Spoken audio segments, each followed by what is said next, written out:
Welcome to the On the Edge podcast with your host, Scott Groves.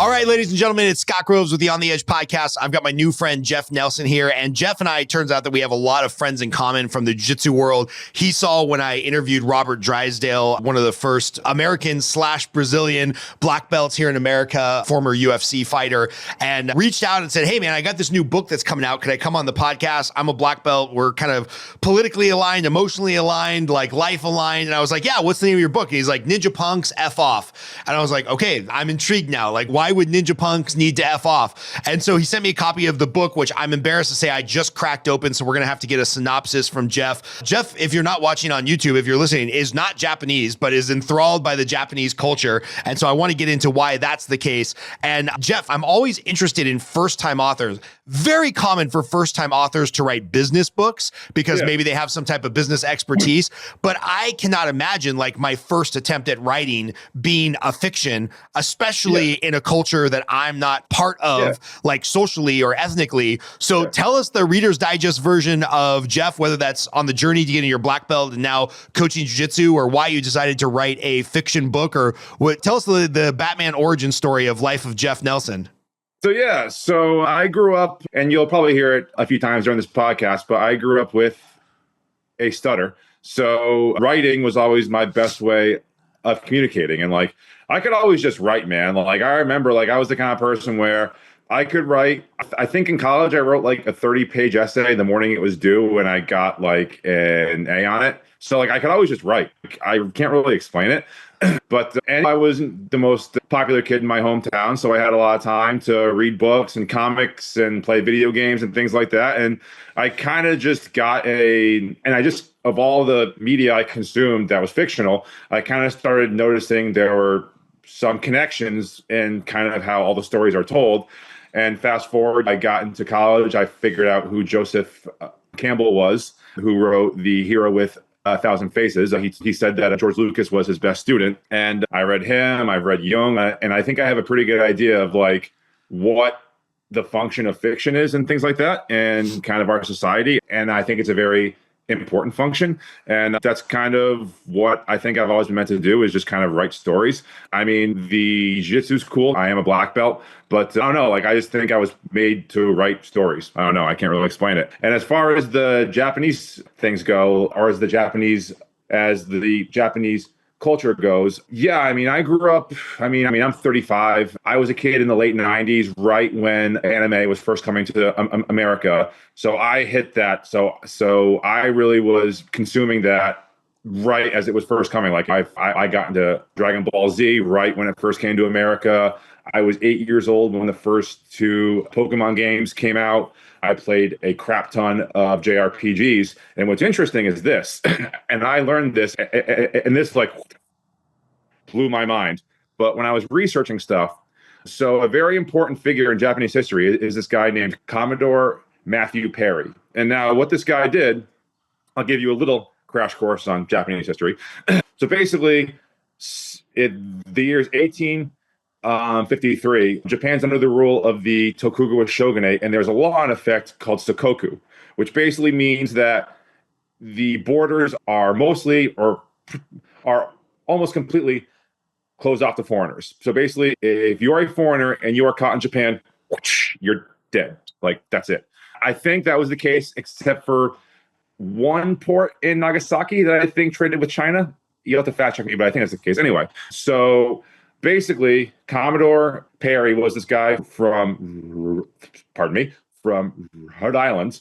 And without the permission of then President Fillmore, he just did this. He sails in 2 giant ships into the harbors of Edo, fires off cannons, scares the crap out of everybody. That basically causes a domino effect where people lose faith in the shogunate's ability to build a strong Japan. Civil war breaks out, called the Boshin War. The emperor gets restored to power and then abolishes the samurai class, all just because one dude from America fires off cannons. Now, what's interesting, as I was doing research, I found out that Commodore Perry had a relative on the Mayflower. the Pilgrim. I have a relative on the Mayflower. When I found out that we had the same relative on the Mayflower, I'm like, oh my God, I'm related to, I was like, oh my God, I'm related to Commodore Perry. And that was like the cool, I mean, that like blew my mind. So like, I mean, call it fate. I don't know what you want to call that. But when I read that like 2 years ago, I was like, are you kidding me? I'm related to Commodore Matthew Perry. That was not something I was expecting. So most importantly, did you like the FX series Shogun? Did you think it did a good interpretation of the book? Yeah, I mean, I've not read the book actually, the novel. I did watch the show, and it's interesting because I don't know why James Clavell did this, but like all the like, for instance, like the main female character, Mariko, is based off a real person. Her name was Hosokawa Gracia or something like that. And she was a Christian.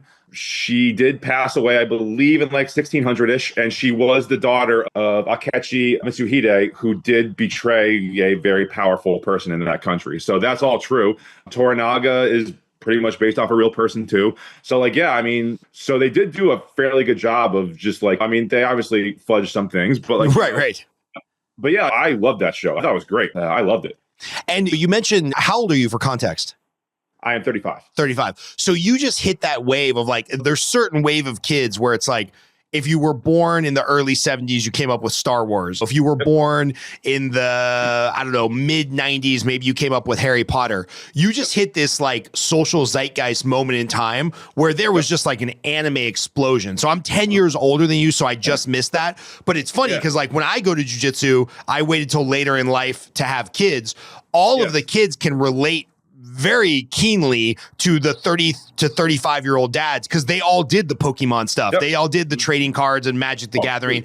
I was like one generation too late for that, but it's amazing how like that anime in the social zeitgeist, it's like very attractive when you're a kid because it's like visually pleasing. But then I know a lot of 35-year-olds that are still reading anime and still collecting Pokemon cards because like it just kind of evolves as you get older. Was there any other interest in Japan? Like, did you visit there? Did you have Japanese students in your school, or was it just simply like a feature of kind of this time and space of where anime and Pokemon, that type of stuff was starting to take off? Yeah, I mean, with me, I am a little bit on the spectrum, so I dive into stuff deep. So like for instance, when I started doing jiu-jitsu, I was like, okay, I could train at the school that has a lot of hobbyists in it, or I could go train at this school in New York where there are world-class competitors at and go to their pro training and fight for my life. Right. And I was like, I will pick that because I'm a lunatic. So that's kind of the cloth I'm cut from. So basically, when I started to figure out that all these shows that I like come from Japan, I mean, I think the thing that really got me into like Japanese history was there's this show called Rurouni Kenshin that actually takes place during the Meiji Restoration, which is just after the Boshin War. And they do have some historical figures in the show, albeit they're not exactly how they were historically, but whatever. And I think that was kind of my gateway into like Japanese history where I was like, well, this show is pretty cool, so I want to know what actually happened. Yeah. So I started to read a lot of articles online. I started to go into deep dives about Japanese history and things like that. And I finished reading the tale of the Heike, which is like the Iliad of Japan, which is about the Genpei War, which ended in like 1185, which was like effectively the end of like Japan's imperial era and like the beginning of that very feudalistic kind of era that ended with in 1853. It is crazy when you think of America, like we've got a couple hundred years of history, right? Oh, yeah. And then if you go to Japan, which I have not, but I've had a lot of friends that travel there, or same thing if you go to Europe or whatnot, it's like, oh yeah, this bar that I'm sitting in is older than our country's entire history, right?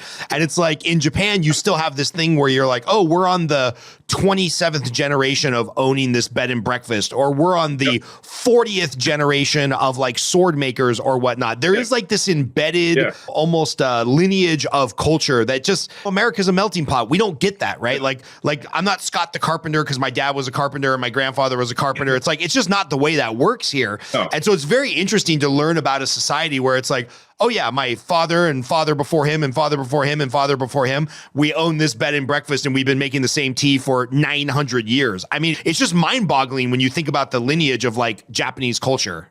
Oh, it is. I mean, and what's kind of funny about how young America actually is, like I did some thinking about this. I believe the last founding father passed away, I believe in 1835, I think. I could be wrong. I believe that's true though. I think that's close to right. But anyway, it was the 1830s.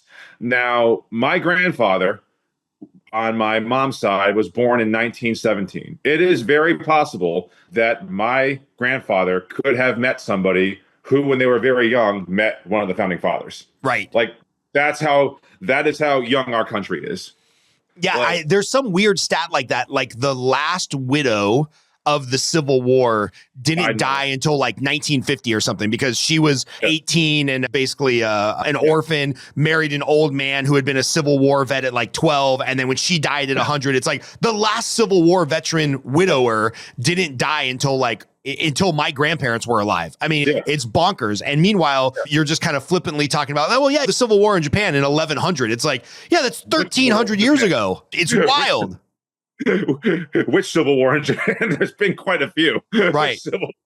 I mean, there was a whole period of Civil War in Japan, which was like started with the Onin War in like 1400-ish or 14, which basically was over a succession dispute because one of the shoguns was just like, peace out, guys, I'm going to just stop doing this. So basically that caused a power vacuum where there were two sides that won the throne. And that snowballed into this giant war in Kyoto, which was the capital, which is where both the shogun and the emperor was. Basically, after the end of that war, Kyoto was ravaged, and the central powers no longer had power. So you found these local warlords called daimyo started to pop up and basically grab for land and things like that. And that was the beginning of the Sengoku period, which lasted until like 1600, which basically actually ended basically when Shogun takes place. Yeah.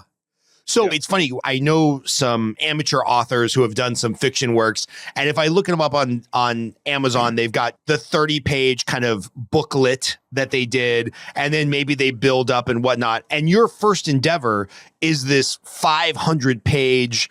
I'll just read some of the synopsis for people that might want to check out Ninja Punk's F Off, and we'll put how you titled the F word in here, but it's like, punk rock is a repudiation of society, a critique of something shiny at its surface, but corrupt and rotten beneath, right? In Mamarock, New York, Brian Stratton's soul burns amid his lukewarm suburban surroundings. Seeing no escape, he rebels, finding catharsis for his sorrow in the local punk scene.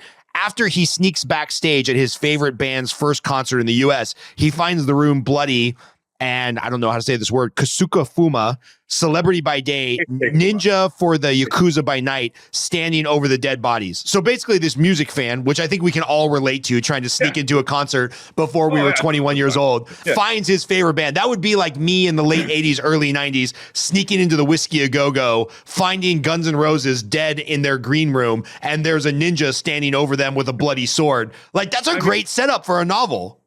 Given Axl Rose's usual habits, I would not be surprised if he had pissed off someone in the Yakuza at some point. Yes. Given Axl Rose how he carries himself, I wouldn't be surprised if he pissed off the Yakuza at some point. Because, like, have you read about I watched a documentary about their South American tour when they were doing when they were on in like 91 when they were trying to support the Use Your Illusion album. Read about that when they were touring through South America. Yes, and the cartels almost like killed them and stuff like that. It's just like Good Lord, man. Dude, there's a great book, a biography. I don't think it's an autobiography because it's kind of like unauthorized, but it's super well researched, called Watch You Bleed, the saga of Guns N' Roses. And if you're like a Guns N' Roses fan, you have to read that book because it's basically the wildness of their first 10 years from formation until about the release of Use Your Illusion. So that whole Appetite for Destruction era. And just these crazy stories of like dumpster diving for food, playing all night, trying to find some girl they could go home with so they could just sleep on a couch. I mean, they have, I think, one of the most wild rock and roll stories. But anyway, back to you. Had you published any short stories or taken pen to paper on this, like, kind of this fictional genre before? Or did you just decide, hey, I'm going to write a novel and here's my 500-page masterpiece? No, I've been writing my whole life, basically. Like, this is my first novel that's been published. I published a comic book. Actually, it's up here. It's called Sons of Yellowstone. It's that guy. Nice. It's, by my own admission, not very good. I wrote it about 10 years ago. I rushed it out. I basically self-published it. And I think it needed some more time in the oven, which that's just things you got to learn in life. But yeah, I mean, I've been writing since I was a kid. Like, I think I wrote my first story when I was like 11. I believe I wrote it after I went to my friend's house and I saw the first Blade movie for the first time. And that first Blade movie I thought was the coolest thing ever. Oh, it's great. It's a great film. Oh, dude.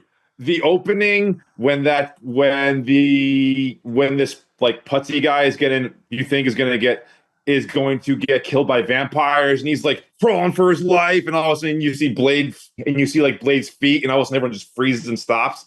That is the coolest intro ever. Yeah. For a freaking character, and I will fight you on that. Well, what's crazy is like people that are big fans of the genre, just comic books in general or comic book movies, they really think like Batman Begins kind of saved the genre and gave movies the authority to make darker, more complex characters from the comic books. But Blade was like 2 years before that. And it was so freaking good and so dark. Yeah. I love that movie. Yeah, I think Blade's awesome. I mean, the comic book genre is weird for me because now if I watch anything by Marvel, I'm just like, I can't take this anymore. And that's kind of the same with DC too. I feel like it's just gotten too watered down, I feel like. Whereas like the main problem with a lot of what's going on right now in comic book films is the interconnected universes, I think, just have to stop because I think what's happening is that every line is in reference to something else happening off screen. I'm just like, how about you just talk about what's going on screen? Like, I want to know what's going on in the movie. I don't need to hear about how this thing is going to happen in this movie that you're going to release in 3 years. Like, I want to know what's happening now. How are you feeling now? What's going, like, that's my main problem with it at this point. It's too big. Yeah. So is there a lot of comic book influence in your book that you wrote? Or like if you had to draw 2, 3, 5, 10, I don't care, we can go forever, influences on like, this is hard to say, right? Because you have a lifetime of influences that probably made itself into the book. But if you were like, this is a little bit of like Matrix plus this, plus that, like where would you say you drew your biggest influences or inspiration for the story that you told in Ninja Punk's F Off? Yeah, I mean, so I basically think that my biggest inspiration, and this is going to sound kind of bizarre, but just go with me, is basically the collective unconscious, because that's basically where all stories take place, where basically Carl Jung had this concept called archetypes, which are basically dream symbols that go beyond the individual dreamer's experience. Like, for instance, if you are falling in a dream, that more or less is your subconscious trying to tell you that you're anxious and things like that. So Carl Jung basically thought that, okay, well, if all of these things can mean the same thing for all these different people, then clearly there is some connective tissue in our collective unconscious that we are trying to ignore. And basically, he has this really cool quote called, "Until you make the unconscious conscious, you will be forever guided by it, and you will call it fate," or something like that. So basically, I think that the function of every story is to really tell you how to kind of delve down past like the walls of your ego and your self-perception to allow you to get a greater understanding of the universe, let's say. So that's kind of my main influence with fiction writing in general. As far as like more concrete answers into that. I grew up reading a lot of Greek stuff. Like I love Homer. Like the Iliad is like my jam. I love that book. I've never read it. Like it's been on the shelf and the Audible for years. And I'm like, I know this is one of those classics I'm supposed to read and listen to. And I've just never got around to it. I mean, I think it's first off, it's awesome. Like I like it a little more than the Odyssey because like Achilles kind of vibes with me because like I was somebody who like you see so many folks who they say like they want to be like Achilles. And I'm just like, do you want to be like Achilles? Because he ruins his own life in the Iliad, if you know what you're reading. Like, you know what I mean? So like, I think like, and that's something that kind of, it frustrates me when I hear a lot of modern fighters and martial artists, they talk about like how like, oh, I'm a Spartan or I'm a samurai or I'm this and I'm that. And I'm just like, do you like, you are saying that you are your idea of a samurai, but you're not a samurai and you're not a Spartan and you're not Achilles, because if you were Achilles, then you would have basically in your own pride not helped the Greek army and basically caused a chain event reaction that got your best friend killed. And I don't think you want that in life. I'm thinking of The Princess Bride right now, where he's like, you keep using that word, but I don't think that word means what you think it means. It's like, So here's the thing. I like The Princess Bride, but this is my one thing with that movie. Do we need the scenes where the grandpa is reading to the kid? Like, just give me the movie. Like, I don't see why we need to have the scenes where the grandpa is reading to the kid. Just give me all the cool stuff. Like, that was just my thing with that movie. I'm just like, we don't need these scenes. That's my personal opinion, but yeah. But it's a good movie. I do like it a lot. I did think, I don't know which one came out first, whether it was The Princess Bride or The Never-Ending Story, but I do remember I must have seen, if Princess Bride came out before The Never-Ending Story, I must have seen The Princess Bride on video and not in the theater. I did remember thinking like, oh, is there going to be this moment where Grandpa's like, and this is the story of our family or something like that, where like in The Never-Ending Story, he realizes he's part of the story. But yeah, I've never really thought about that before because when I was a little kid, I looked like Fred Savage. So I was just enamored by the fact that somebody that looked like me was in a movie. But now the next time I watch that, I'm going to have to think a little bit more critically, like, oh yeah, did we need the storytelling? Does that actually add to the story, or is that just kind of like a 1980s trope that they were wanting to throw in there? Yeah, I mean, that's kind of I think it happens in the book too. I've never read the book, but anyway. But yeah, so my other influences, I mean, like, yeah, so there's Homer, there's general Greek mythology, there's a lot of comic book stuff. I mean, I definitely was a fan of the X-Men as a kid because like I was like, oh, a bunch of kind of misfits who no one likes. That's me. All right, cool. Like, yeah, let's see. A lot of like, if we're going like outside of books, like kind of Japanese RPGs, like man, like I put so many hours into like Legend of Dragoon and a bunch of Final Fantasy games and Grandia 1 and 2 and Arc the Lad and all those games. I really picked up some basic storytelling from there. I'm definitely a fan of Tolkien. I read the Lord of the Rings. Oh, what else am I mean, I could really keep going, but yeah, that's kind of like I'm going to have to look it up here because I remember I was let's see, I'm looking up right here on Perplexity. When Final Fantasy VII came out in 1997, I was a senior in high school. And for whatever reason, like probably because I was bad at them. And I used to remember sitting at Robert DeRosa's house playing Mario Brothers, and he would play through the whole game and I would get like 1 minute of playtime because I would die immediately. So like video games just never turned me on because like we couldn't afford to have them. And then I wasn't good at them. So that's two pieces of evidence that you probably don't get addicted. But I will never forget in high school, and I had to look up which number it was, Final Fantasy VII came out in 1997.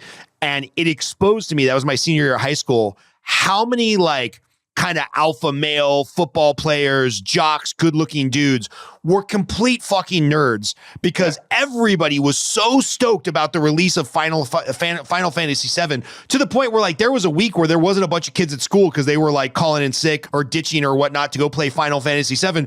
And I remember seeing it, and at the time it was really like cutting edge in its graphics, and like I could kind of get it. But then I was like, I can't imagine sitting here for like 40 hours straight to try to beat the mission or whatever. It's just like, I don't know. Video games never resonated with me. And then one time I got injured in the army and I had nothing to do but sit around, and I played the original Diablo, and I don't think I slept for 3 days. because I was like, this is the most amazing thing ever. I got to get my mana and my blood and my this. And I was so addicted to that game. After I stopped playing Diablo, I was addicted to it for a couple of months. I never played a video game again because I'm like, oh, I have an addictive personality. There's a reason I don't do drugs. There's a reason I don't drink excessively because I have an addictive personality. Video games will ruin my life. So as an adult, do you still make time to play, or is it like... Not really, no, for that reason. The last game I played really was during lockdowns because I had a lot of free time during lockdown. So Yeah. I mean, but other than that, not really. I just got too much stuff I got to get done. I'm already working on the follow-up for Ninja Punks and coaching and things like that. I'm kind of a late bloomer, definitely. I'm 35. I still have a roommate. I basically set 7.5 years of my life aside to get my black belt and chase this crazy dream of trying to become a world champion in jiu-jitsu, which never happened, but hey, I got pretty good at it. I think in hindsight, it was a bit ridiculous for someone who started training at 25 to say like, oh, I'm going to be a world champion. That was definitely a bit of an outlandish thought that someone who started training that old would become a champion. I got to ask, because when I think of the introverted, these are all things that you've said, like not particularly popular, have had challenges with a stutter, into comic books and fantasy, and like a deep reader of Tolkien. When I think of that person, that's not the person I think of going into combat sports at 25. So what happened in your life that you're like, I'm going to try this thing where I learn how to break people's necks and arms at 25 because that's who I am? It's like if you were an ex-jock, football player, ex-military, I could totally get it. But like that doesn't, I don't know. Those two circles don't align for me.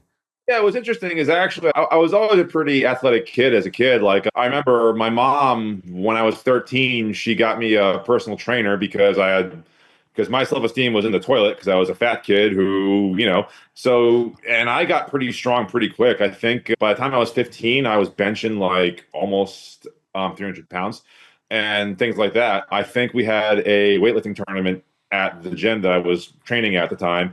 And I mean, granted, like there wasn't Mr. Olympia at this event either. So just context. Yeah.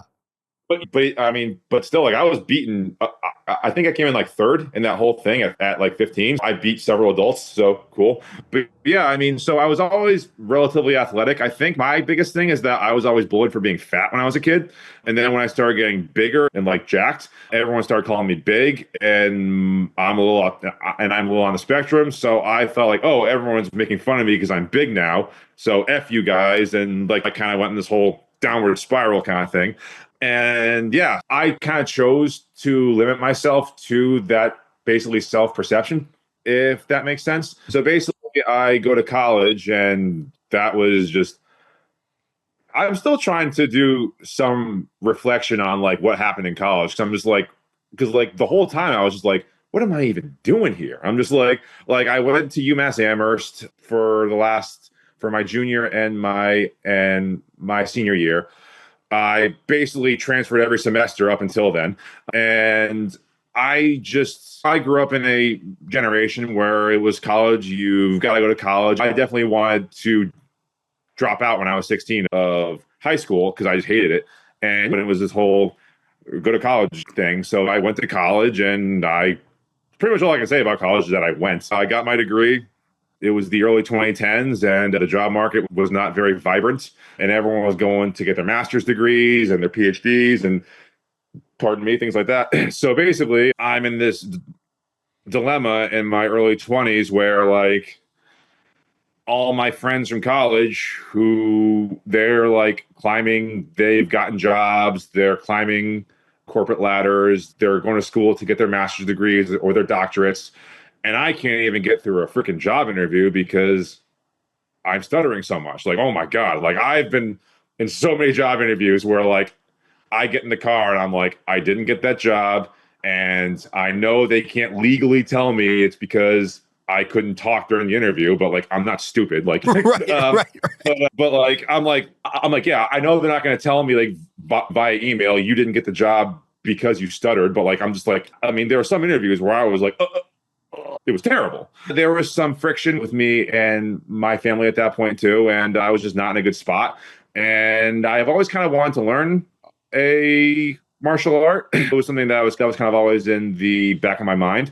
That said, when I was a kid in the early 90s, all we had were karate dojos. And while I don't think that karate is a bad martial art, the way it's practiced in a lot of those dojos isn't a very good way to practice karate. So that didn't really get my interest at all. But there was a jiu-jitsu school in Hamden called Soulcraft that I joined up at about December of 2014. And the rest is history. I started basically training there all day, every day. I started going into New York to train at Unity. I've trained with a bunch of different people like that. And yeah, I just basically made it my life for the better part of a decade. And have you cross-trained in any other martial arts or weapons? Like, does that come into like your experience in writing the book as far as like, have you done any sword play or anything crazy in the Japanese martial arts, or you've just seen enough movies that you know how to describe it? Kind of seen enough movies. I actually do describe, and there's actually a part in the book where Keisuke, the ninja character, he Imanari rolls to a heel hook, which was a 10th Planet guy. You'll probably think is cool. Yes, very cool. Yeah, because that's the thing. I think with a lot of different martial arts, I think that like, I think that grappling is a very good basis to have to be a fighter. Like, I mean, we saw that with the last UFC fight with Ankalaev and Pereira, where like Ankalaev knew that if it went to the ground, it was basically his fight. So basically he had the leisure of going forward and forward because Alex is a great striker, but I don't think his grappling is anything to write home about. Yeah, he didn't want to go to the ground. Exactly. I think if you have the ability to basically dictate where the fight goes, and that's basically, and usually the person who has that ability is the person with the superior grappling, then I think you're going to win the fight more often than not. I mean, that's my opinion. So you mentioned getting addicted. I'll use that word, and you can choose to use another word if you want. Yes. Okay, addicted to jiu-jitsu at 25, which I can totally understand because I didn't find jiu-jitsu till I was 42, and I could totally see if I was 25 with no responsibilities, no kids, I could totally see training 4, 5, 6, 7 hours a day back when my body could handle it. But you get addicted at 25 and then spend 7, 8 years getting your black belt. It's now 10 years later and you're still doing this. Is this the full-time gig for Jeff for the rest of your life? Do you think you'll be a coach? Or you mentioned before we went live that you're working with some fighters right now, that you're teaching them their ground game and then they go to somebody else for stand up and whatnot. Like, is this what you're going to do the rest of your life? Or is there a quote unquote real job? Or are you going to write full time? I mean, my goal is to be an author for sure. Jiu-jitsu has kind of I'm enjoying jiu-jitsu now more than I have in my entire life because I had this weird delusion that I had to be a good competitor in order to like validate jiu-jitsu to myself as to why I did it. I've done some tournaments. I've done okay. I'm not Drysdale by any means. Right. I've not beaten freaking Marcelo Garcia. I've not beaten any of those guys, and I don't plan to have beaten those guys, but I've done okay at a few opens and things like that. The big thing for me with competition was largely anxiety. Like, I just got really nervous when I competed. Where like in the gym, I would roll with guys who were pretty good and I would do well against them. And then when I compete, I'd just be like, ugh!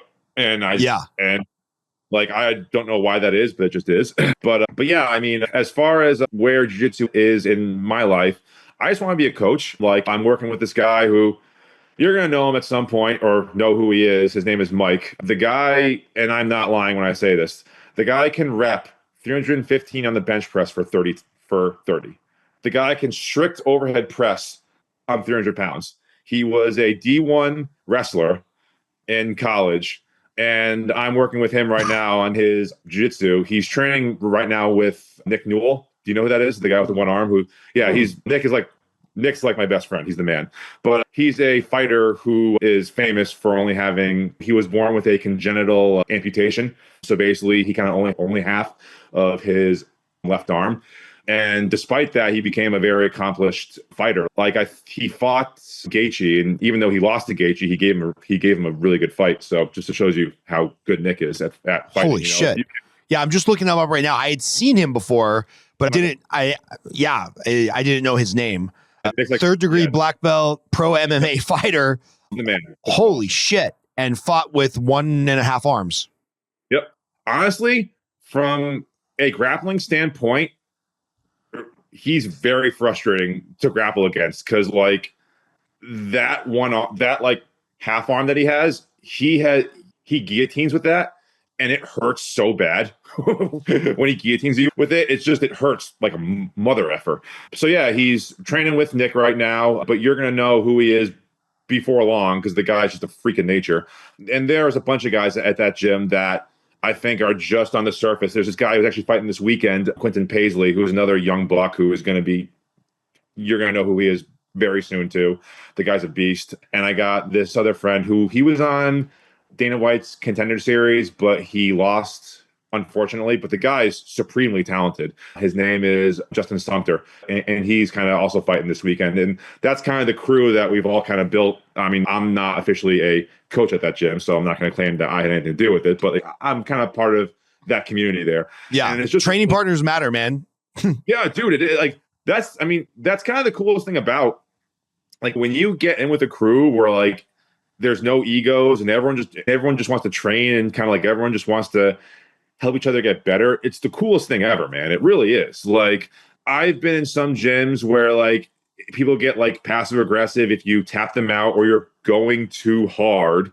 And I'm just like, listen, like, yeah, I mean, if you slam somebody, that's not called for. If you do something dangerous, that's not called for. But going too hard is literally, I feel like just somebody trying, like, I feel like in a lot of instances, that's just somebody upset at their own inability to deal with somebody. Right. You know what I mean? Right. Where I'm just like, dude, you just got beat by the guy. It's okay. Like, if you lose, it's okay. Like, I try to tell my students that there's no real winning or losing in training. It's just training. Yeah. You know? Yeah. It's funny. Our coach, Casey Halstead out here, who's coached a ton of MMA fighters, and he's really big in the 10th Planet community. He's always telling us, he's like, dude, nobody's going pro at 6:30 a.m. on a Tuesday. No one's here scouting you out. Like if you tap, who gives a shit? Tap a million times. Like that's how you'll figure out the move. And it's very different. The 6 a.m. class from the 6 p.m. class to our gym versus another gym. It's just, there's different personalities and ego. And then the room kind of takes on a meaning and a character all of its own. I want to get back to the book real quick because I'm just fascinated by this being like your first, I know you've been writing since you were 11, but like your first published deal being this expansive story. Did you have any formal training, or did you have to sit down and map out the book for like, hey, this is my storytelling method. I'm going to do first person versus third person. I'm going to do a scene, or I'm going to do an epic, or it's like you said, is this kind of just your Carl Jung, which I didn't think we were going to go that direction of this podcast, but is this just like your subconscious telling you what to write? Or did you have like a whole spreadsheet where you started mapping shit out? Not really. I mean, like, honestly, it's kind of weird that you say that, and not in a bad way, but I remember like when I first decided I wanted to write a story, I remember like I think like somebody said like, oh, well, you have to make an outline. So, and that's just not how my mind works. I don't work in outlines. And I have written stories where I've tried to outline them and they've always ended up pretty not good, because like, here's my problem with outlines. And like, for instance, you can I can always tell when a story is an outline, because usually the way outlines work is you say like, okay, at this point in the story, this happens, this point in the story, this happens, this point in the story, this happens. And then at that point, you're just kind of filling in space for those big events. Now, let's get back into like, say, something more popular, which is Star Wars. Like, I am not a big fan of Disney Star Wars. I'm just not a big fan. I like the 1 through 6 movies. I think they're amazing, but the Disney stuff, just not my cup of tea. And I think when you watch The Force Awakens, in particular that movie, it feels like an outline. Yeah. Like, it's like, we have to have the intergalactic scene, and we have to have the lightsaber scene, and we have to have this. Now just fill in between the 4 major plot points, fill in some garbage dialogue. Exactly. And that's kind of my main problem with that movie. I mean, The Last Jedi and The Rise of Skywalker, that movie was just terrible. Yeah. I remember seeing that movie and I'm like, this is the worst thing I've ever seen in my life. This is awful. But anyway, like, just getting back on top. Go see Snow White this weekend. It'll cleanse your palate of how awful Star Wars was. Oh God, I am not going to see Snow White.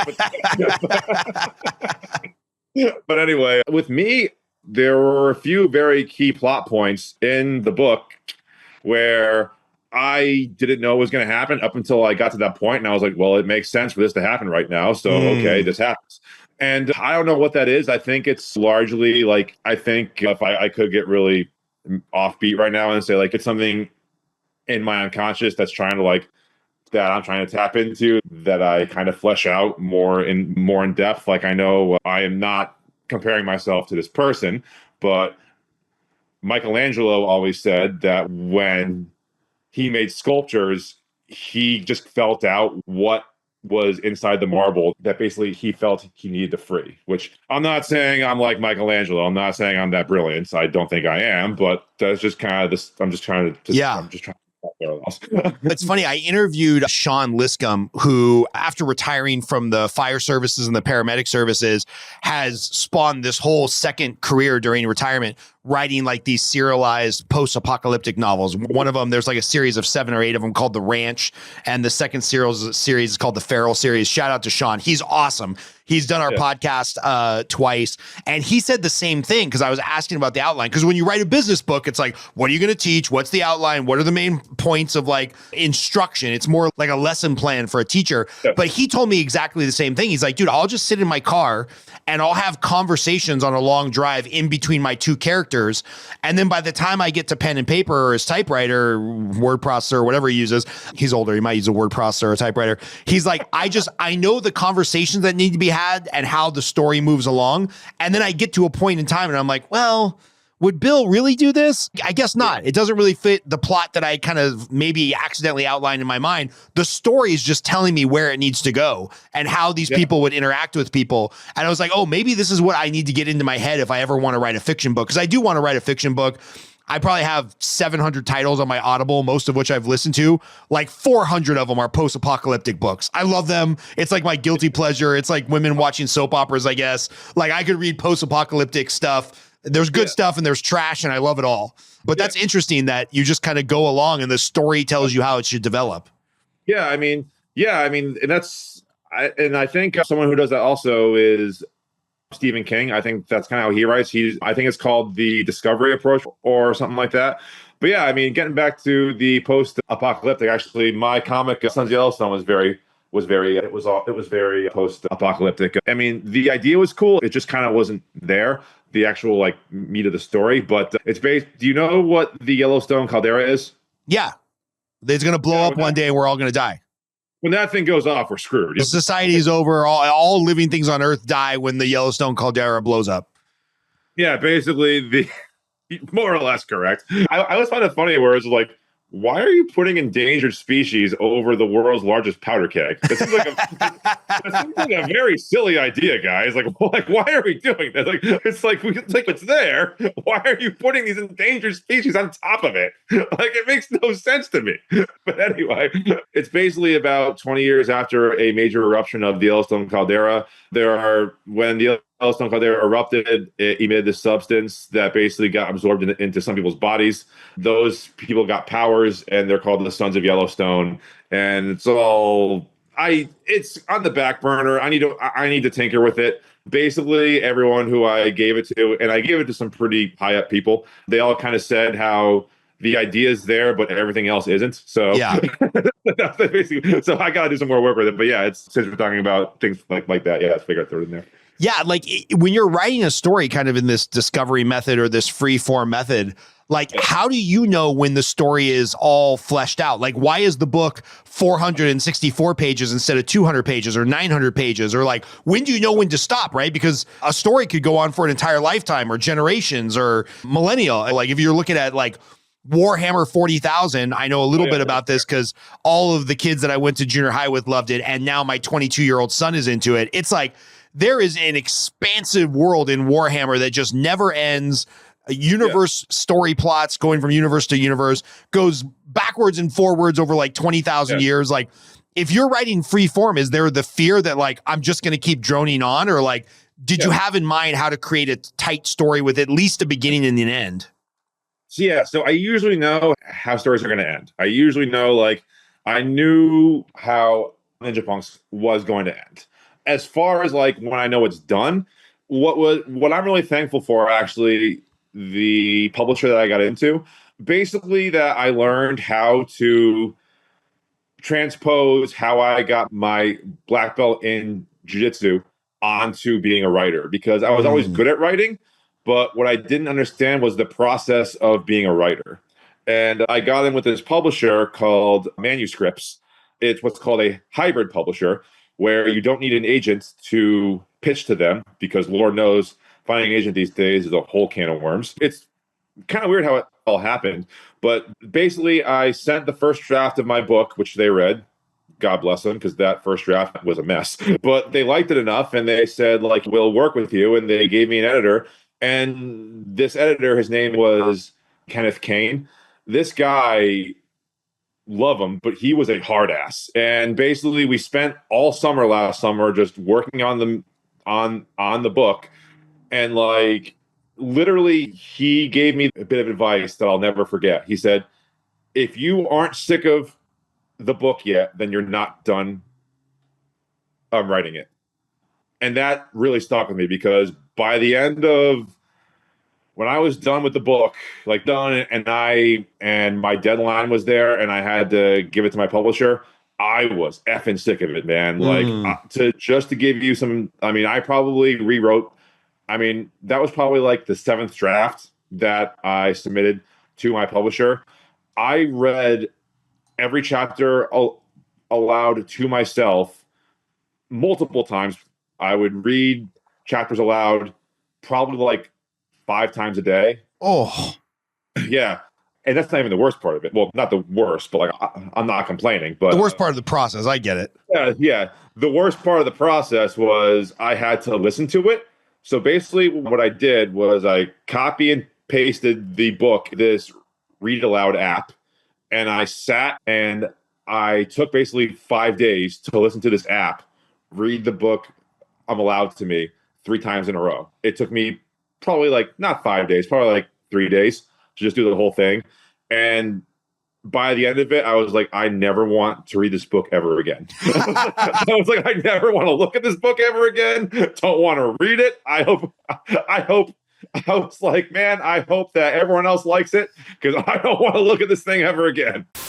Hey there, Scott Groves with a quick interruption to the podcast. Sorry about that, but I just want to take a quick minute to announce our sponsors here for the podcast, and that sponsor is me, Scott Groves. It's actually the revenue that we generate through doing mortgages here at Neo Home Loans, and the money that we generate from the coaching program that I run, Consolidated Coaching for Loan Officers, coaching by loan officers for loan officers, that helps support this podcast. I really started this in 2021 as a passion project during COVID, and we're excited to bring you a new episode every week, but this only happens if I'm making money in my real full-time job. So please, if you or somebody you know is looking to buy, sell, or refinance a house, our team is licensed in almost every state in the country.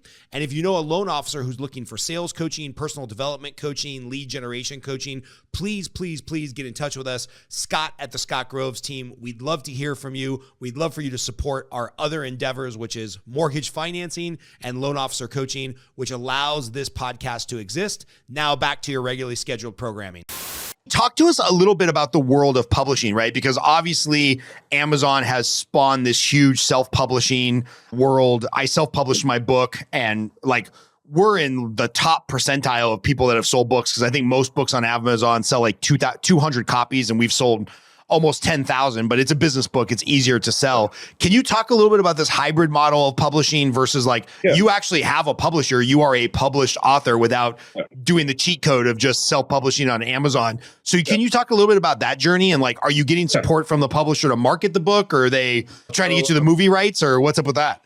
So yeah, I mean, so I do have the full rights to my book, which is the cool thing about the hybrid process. What's cool, actually, yeah, basically, I mean, it's almost kind of unbelievable how it happened. But I remember I decided about 2 years ago, or 3 years ago at this point, that I wanted to publish this book. And I was like, great. Now, I don't know. And at that point, I didn't know much about the world of publishing. I knew I could just self-publish on Amazon if it came to that. I also knew that like I could go the more traditional route, which is finding an agent and querying an agent. And basically the agent's jobs are to tell folks no. So I was like, that doesn't seem very promising either. So basically I was just on Instagram, and at the time I was following a bunch of people who just seemed to be in the know about publishing. And I followed this guy, his name is Eric Koester, and I followed him. And about half hour later, he slides into my DMs saying, "Hey Jeff, have you ever thought about making a book?" And I'm like, and at the time I'm like, this has to be spam. I'm like, this doesn't happen. But I Google his name. I'm like, okay, the guy's legit. And I'm like, okay, his company's also legit. Like, I'm like, okay, so this seems to pass the smell test up front. So I respond to him. I'm like, yeah, I mean, I followed you because you were posting kind of advice on how to get published. And we got to talking, and we talked on the phone for a little bit. He was like, "You're welcome to submit your book to us, but just we only take about 10% of the books that we get submitted to us, just to let you know." So I was like, well, okay. I mean, couldn't hurt to submit it to him. So I gave it to him, and heard back 2 weeks later that they wanted it, and I was like, what?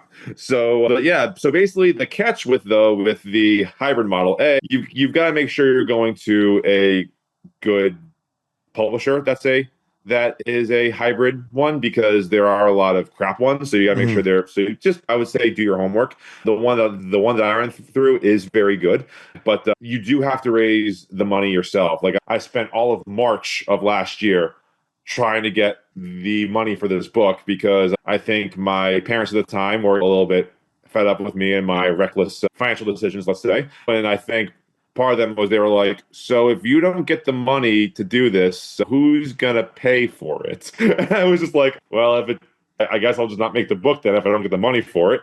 Basically, all of March last year, messaging everyone I knew, messaging family, messaging friends, messaging people who I met at a bar 5 years ago. Hey, remember me? We hit up at the bar that one time, and yeah, well, I'm writing a book. You want to give me money for it? Like, I was pumped. I'm pretty sure I annoyed more folks than I probably should have, which made me realize that, like, if you just annoy someone enough, they will eventually give you their money. Like, I was like, spoken like a true salesman.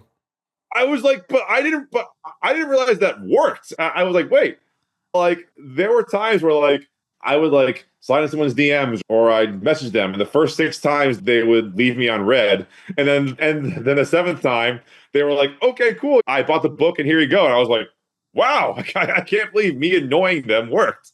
But basically, that's what I had to do to get it done, because I was like, basically, I kind of told myself, I was like, I just got to do this. Like, there is just like, this is what I am made to do. This is my destiny, let's say. So let's just go and do it. It's going to suck, but I got to get it done. And I did it, and I raised, that's kind of how that happened. I would say, like, I don't know a whole lot about the traditional world of publishing. I don't have an agent. So I can't really give much insight there. What I will say, though, is you should always have an editor. And I use this kind of equation, and it is a bit weird, but go with me. Like, for his time, Clarence Darrow was considered like the best lawyer of his time. He defended John Scopes in the famous Scopes trial, where he was the guy who taught evolution in class when it was outlawed at the time. Yeah, so he was the guy who defended John Scopes. But basically, there was a time when Clarence Darrow got into some trouble, and when he got into trouble, despite him being a brilliant lawyer, he himself hired a lawyer. So the same thing you can say with writing. Like, I don't care how good of a writer you are or you think you are, you need someone to look at what you're doing and being like, is this good or not? Because there were definitely some things that I wrote in the various drafts of Ninja Punks that I thought were fire, and my editor would just in the document, he would highlight the whole thing and just go, and he would comment, huh? And you're like, wait, I thought this was fire, and you just said it was garbage, huh? What? Basically, yeah. And like, for 10 minutes, I would get all fired up, and then I would take a deep breath and I'd be like, He's probably right. And that's the thing with, I think, having an editor, because a lot of folks on Instagram have told me that, like, oh, well, I don't want to compromise my vision. It's like, you can still keep true to your vision. Like, I never compromised my vision when I was working with my editor. Like, I made all the edits myself. He just said this, basically it's just someone saying, like, this has to be better. And like, honestly, I learned from jiu-jitsu. It's kind of weird. I almost found it like, I think it's almost a compliment in jiu-jitsu when you don't get your next belt, because that's basically your coach saying that you can get better at the rank that you're at. Yeah. The same thing goes with writing. Like, if somebody tells you this could be better, that means that they think that you can do better. So do better. And it's just difficult to kind of set your ego aside and to understand that. But yeah, that was kind of the one thing that I really took away from my whole first foray into that world. Ideally, I would like to have an agent at some point soon. I don't want to raise 10 grand again to make book 2. That was very stressful. Yeah. That was very stressful. But if I gotta do it, I gotta do it. The word's starting to get around and things like that. So it's pretty cool. Yeah. How long was it from conception? Like, you had a basically fleshed out idea what you were going to talk about to like publishing date. Was it 2 years, 3 years? I remember the day I actually got the idea, and I would have still had the text on my phone had I not lost my old phone. But basically, I remember I was on my sofa one night. It was 2022. I was just kind of getting my life back together after doing something very silly, which I moved down to Florida thinking I was going to have a job, and there was no job down there. And I kind of had to put my whole life back together. But anyway, so basically I was in the process of getting my life back together, and I was just on the sofa, and I was, at the time, for money, I was driving Uber. And I just kind of had this idea where I had this friend named Martin, and I shot out a text message, and I was like, wouldn't it be cool if you had this story that like combined the aesthetics of like the underground punk scene with like Japanese history and martial arts movies, and you called it Ninja Punk's F Off? And my friend like responds within 5 minutes saying, holy shit, that's awesome. So I was like, okay, there's something there. And basically at that point, the next day I went and I got a composition book, and I started writing some notes down, some basic ideas. I started to make it, funny enough, as a screenplay. That was it. So like the first draft of it was actually the first 2 drafts were actually like 8-episode shows for a Netflix show. And by chance I met this dude at a coffee shop, because he's also a very creative person. We were both trying to get our things out there, and he reads my script and he's like, hey, this is pretty cool. And he's like, what do you want to do with it? And I can sometimes get some crazy ideas where I think things are just going to go my way and like that. So I kind of said to him, I was just like, well, I'm thinking I can get this in front of someone at Netflix and they'll just think it's the best thing ever and they'll give me all the money I need to make it. And he was like, that's not going to happen. He said very plainly, he was like, listen, like, that only happens for like 3 people. That's it. Right. Like, and you are not one of those people. So he basically said, if you want my advice, he said, I would make this into a book first. And at the time I kind of sat and I thought about it, and I was like, I mean, I have written books before that haven't gotten published, but I've written books. And I was just kind of like, I didn't see it as a book at first. And I took a few hours to really think about it. And that night I went home and I started writing the first draft of the book. I think that was like summer of 2022. I started writing the book. Like, I think like March or April of 2022, I got the idea and I wrote the first 2 drafts of the show. I found an editor on Reedsy before I got in contact with my publisher. He gave me his feedback, which was very helpful. I wrote a second draft based on his feedback, and then we worked with the second draft mainly when I was with the publisher. And I think we must have rewritten that thing freaking 5, like probably like 3 or 4 more times during that whole process. Holy cow! So yeah, like, it's a lot. Like, and that's the thing. Like, but like, if you want to write something like that, it takes a lot of work. And I think I kind of transposed my experience with jiu-jitsu to being a writer, because and I think that's why it's so important to do a combat sport, because I think it's healthy to have your face smashed into the mat, because you know that you aren't all that and you aren't above doing dirty work. And that's what basically a lot of writing that book was. It was just dirty work. It wasn't glamorous. It wasn't fun. It was a lot of showing things to my editor, him saying this can be better, this isn't good. Like, I remember my first meeting with my editor for my publisher, Ken. I get on the video chat with him, and he's bald, he's got like a goatee, and I think he has the printed out version of my book, which obviously wasn't published. It was just like a bunch of papers. And he was just like, "So Jeff, I want you to tell me, where do you think this book is currently at?" And I was like, ugh. He said it in exactly that tone. And I'm like, "Well, you think it sucks. Okay, cool." But no, he didn't say that. But I just kind of said, I think it needs more work. And he said, and then he goes, "Jeff, I think that every opening line that you have in each chapter is frankly not very interesting." I was just like, Jesus. Yeah. I'm going to hire this guy if I ever write a fiction book, because that's the kind of tough love you need, right?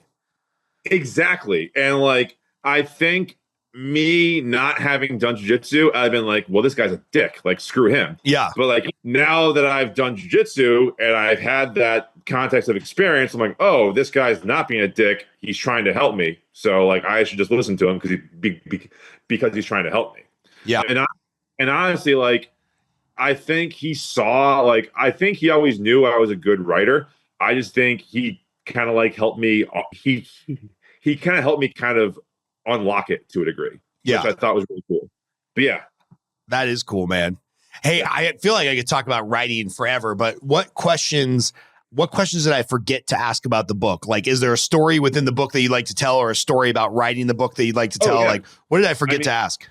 So basically, if you want to get really crazy with it, we can. So basically, the story is on the surface about Brian and Keisuke. However, if you get into Shintoism, which is actually the native religion of Japan, there are these two gods. There's a lot of gods of thunder, but the most famous one is Raijin. And then there's Fujin, the god of the wind. And basically, the actual story, because Raijin and Fujin were both born as demons in Yomi, or hell, and they basically, through their own process and their own lifetimes, ascended to being gods. So basically, the actual story is Raijin and Fujin experiencing their consciousness on a very human level through Brian and Keisuke. And throughout the series, they eventually, it's basically the story of how they became gods. And that's basically what the story is. It's a bit more, I do hint to it here and there, but that's the overarching story of the 5 or 6 books that I'm going to write. I think it's going to be 6, but 5 or 6. Holy cow. Yeah. So you've got a mind map to take this out to 5 or 6 books? I'm already working on book 2 right now. I started on it last night, or not last night, last week. Yeah, it's going to be, when I say that this series is going to be huge, I'm not messing around, man. I have a mind for this. I was made for it, and I'm ready to go. Kind of here I am. That's awesome, dude. I always like to finish the podcast with a couple questions, but you may have already answered these. So I'll let you go whatever direction you want to go. I always ask, what's your favorite movie and why? Because I'm a movie junkie. And so I like to learn that about people. Favorite movie and why. I always like to ask, this will come out April, May-ish of 2025. What are you most looking forward to in the second half of the year? And then, of course, for you, favorite book and why. So you can go any direction you want. Favorite book, favorite movie, and what you're most excited about. Well, my favorite book is definitely on the Iliad. Again, I think that's just an absolute masterpiece. It's been around for 2,800 years for a reason. And actually, the real tragedy of it is that we only really have the Odyssey and the Iliad, but Homer wrote a bunch more that we just lost to history, unfortunately. Mm-hmm. We have I think we have bits and pieces of the Cypria, but it's lost, unfortunately. So yeah, that's probably my favorite book. My favorite movie, probably the 6 Star Wars movies. If I had to pick my favorite one of those six, it's probably three. I love Revenge of the Sith is like a freaking like it's like a Beethoven symphony, man. That movie is just epic as hell. Really? Like, You like that better than like Empire, huh? I love Revenge of the Sith. Love it. And I will tell you why. Like ultimately, there's a lot of things that go on in the prequels that I think are missed. Like I think and if you understand like Joseph Campbell, you understand what George was doing in those movies. Like for instance, like in episode 3, when basically after the duel on Mustafar and he's on the bed and he's getting the mask. I mean, on that scene, right? Right as the mask is getting lowered, right before it clamps down, Anakin says very quietly, he says, "Help me, Padme," right before the mask goes. And that's pretty cool because the next time his mask is removed is when it's by Luke, which is their son. Lucas does a lot of that really cool stuff with like the rhyming verses that I think are missed. And he really does kind of do a lot of that stuff. And he does kind of rhyme with the OT in a lot of really cool ways in the prequels like that I think are missed by a lot of people. But yeah, I love episode 3. Like I'm gonna have to go back and give these another watch because like all I remember is like being in my early 20s, the disappointment of those movies. Cause I don't know, I guess they looked a little too digitally campy for me for the time. Like maybe CGI had not come as far as it should have, or maybe I was just used to like the kind of gritty live sets of the original Star Wars, or maybe my expectations were too high, or I don't know, maybe I was just bitter, but maybe I need to go revisit those. Yeah, no, I mean, I know the prequels got a lot of hate over the years. It's kind of weird because the Phantom Menace came out on my 10th birthday, May 19th. So like, I love the prequels. I basically grew up with them. But I think for folks who are older, who grew up with the OT, it was a bit of an adjustment. But I think the biggest thing that, like, for instance, like everyone criticizes Hayden's acting, to which I would say, listen to James Earl Jones's voice in the OT. He will come to me. That's how Anakin kind of talks in the prequels. He speaks in that kind of very flat voice because, like, if the timbre of my voice changed, I would still have the same inflections. I would still have these things. I would just be speaking at a different let's say, octave. So, like, I don't see how a guy who, when he's in a suit and his voice is deep, is going like, it says, "Perhaps you think you are being treated unfairly." I don't think that guy would be super expressive in his voice before he got a mask put on his face. That's just kind of how I see it. That's fair. Yeah. I'm going to rewatch these with my kids because they're 7 and 9 and get their opinion and see if I can rediscover some love for the prequels while enjoying watching it with my kids. I guess what I like about the prequels is it's kind of a commentary about what can happen when you refuse to acknowledge the darkness that's right in front of you. Where basically, if you only focus on the good, then the bad's going to fester and it's going to be right in front of your face, and you aren't going to see it. Like, one of the things I very much like about episode 1, where they're on Coruscant and Palpatine talking to Amidala, and he goes, "There is no civility, only politics." And he is talking about all the problems that he has with the Republic. I'm like, he's giving you why he's going to do what he's going to do. Like he's basically saying flat out his motivation. And there's a lot of really things like that. Like, for instance, in episode 3, and the Opera House scene, everybody knew without even them telling you that when Palpatine said that Plagueis's apprentice killed him in his sleep, everyone knew that Palpatine was talking about himself. Everyone just knew that.